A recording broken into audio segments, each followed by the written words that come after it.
My name is James Hartley, and this is my interpersonal communication project for my Human Services Counseling Class 508 at Liberty University.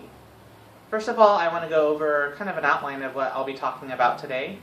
I'll be starting off with an introduction about what interpersonal communication is. Then I'll be going over my overarching goals and enlarging the conversation. Then I'll be talking about my background and what my behavioral blend is, and looking at potential barriers, what noise pollution can distract, and what my plan of action will be. First of all, I just want to start at the foundation that we are relational beings. Genesis 2:18 says that it is not good for man to be alone. When God created Adam, he said it's not good for man to be alone. We have need for one another. We're not meant to be an island. We're meant to have relationship with one another. In our reading, Stewart says that all human action is joint action.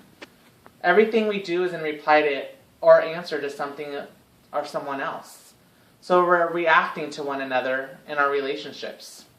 He also said that we develop who we are in relationships with the ones around us. Everyone around us affects us and helps us become who we are. I used to have a youth pastor that says, show me your closest friends and I'll show you your future. We affect one another. To define interpersonal communication, it's from Stewart's point of view. He says, the kind of communication that happens when the people involved talk and listen in ways that maximize the presence of the personal. I like the part that says involves talking and listening. Sometimes we have the tendency to be the talker, or sometimes we have the tendency to be the listener, but communication involves talking and listening.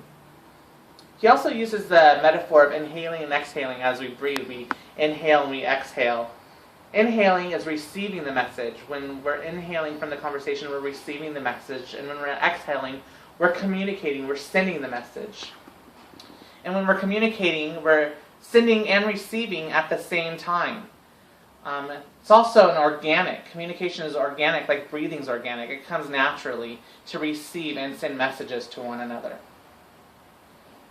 My overarching goals is to become an effective listener and make the most of communication.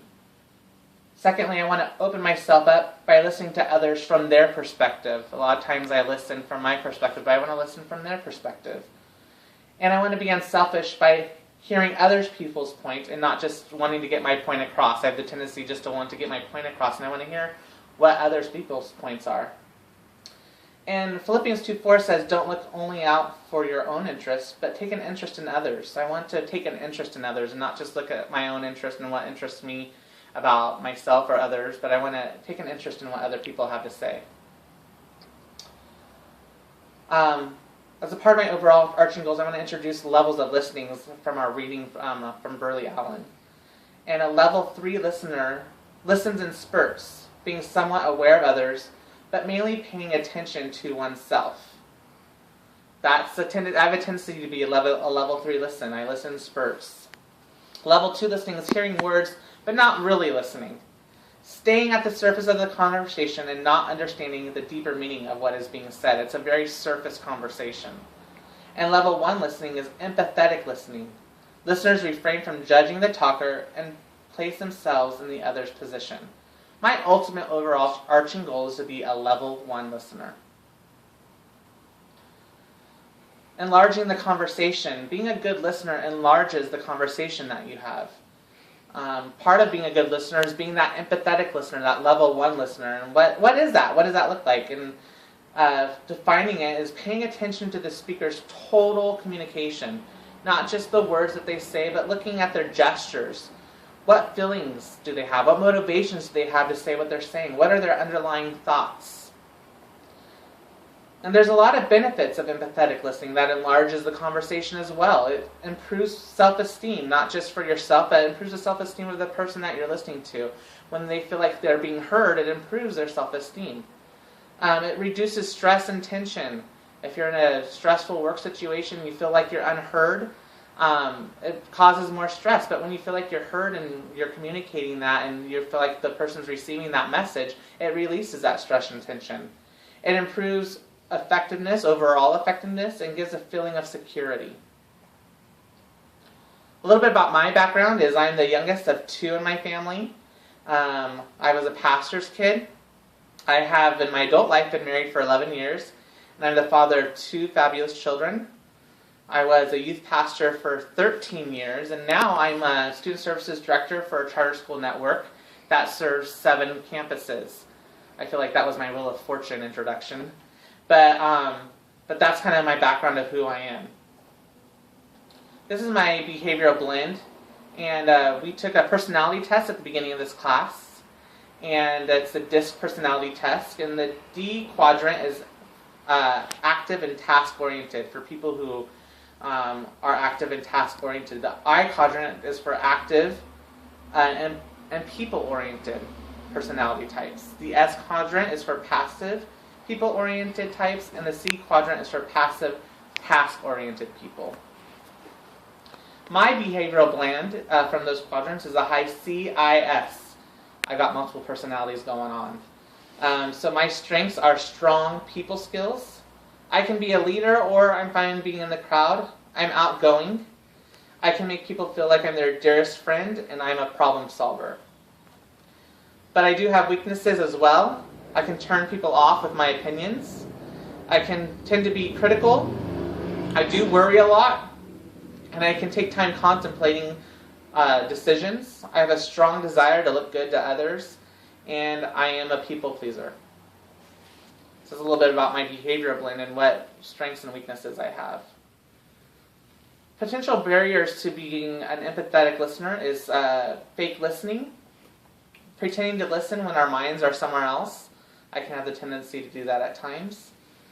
A big problem for me is interrupting. A bad habit of interrupting others when they talk. Again, that's a motivation of wanting to get your point across instead of really hearing what others have to say. Being too self-conscious. Some people focus too much on how they sound or how they look when they're talking or what the other people's thinking about their message, and they tend to be too self-conscious. That can be a barrier. Also, logical listening. Listening only when you're with your head and neglecting the emotional and nonverbal aspects of the conversation. Those are potential barriers to being an empathetic or that level 1 listener. There's also a concept called noise pollution, and noise pollution is internal or external distractions that can occur to hinder good listening skills. Some internal distractions are biased listening.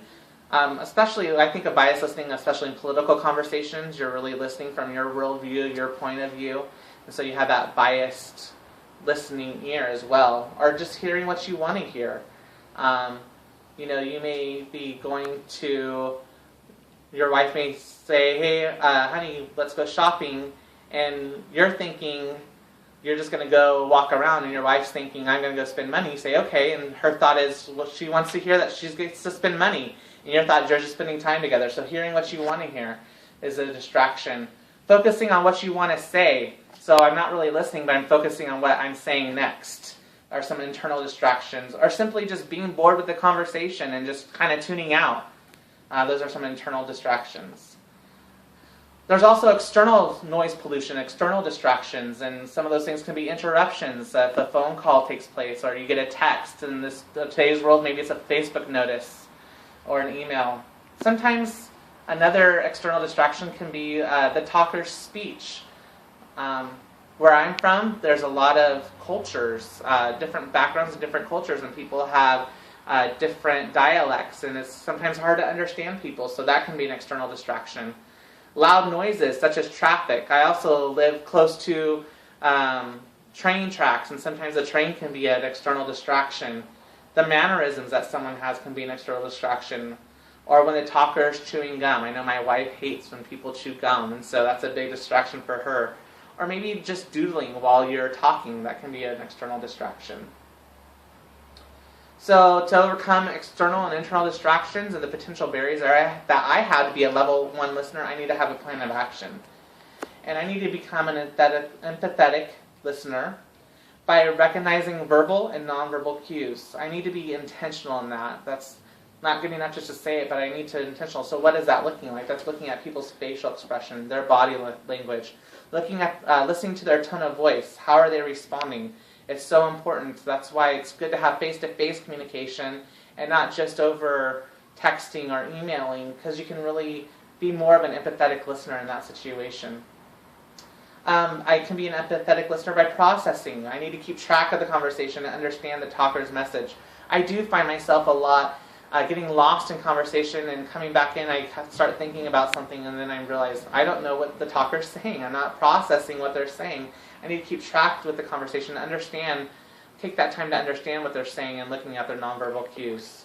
I need to respond to the talker and let them know that that I'm engaged in the conversation, that I'm listening. And some specific skills I need to work on is I need to work on my focusing skills, my posture, my eye contact, responsive sounds. Also, I need to work on encouraging skills, repeating the message, asking clarifying questions. And last, I need to work on my reflecting skills. And that's really just paraphrasing in my own words what they're saying. So this is my plan of action, to be an empathetic listener, a level 1 listener, which is my overarching goal. And last but not least, simply just to follow that verse that I mentioned earlier, Philippians 2:4.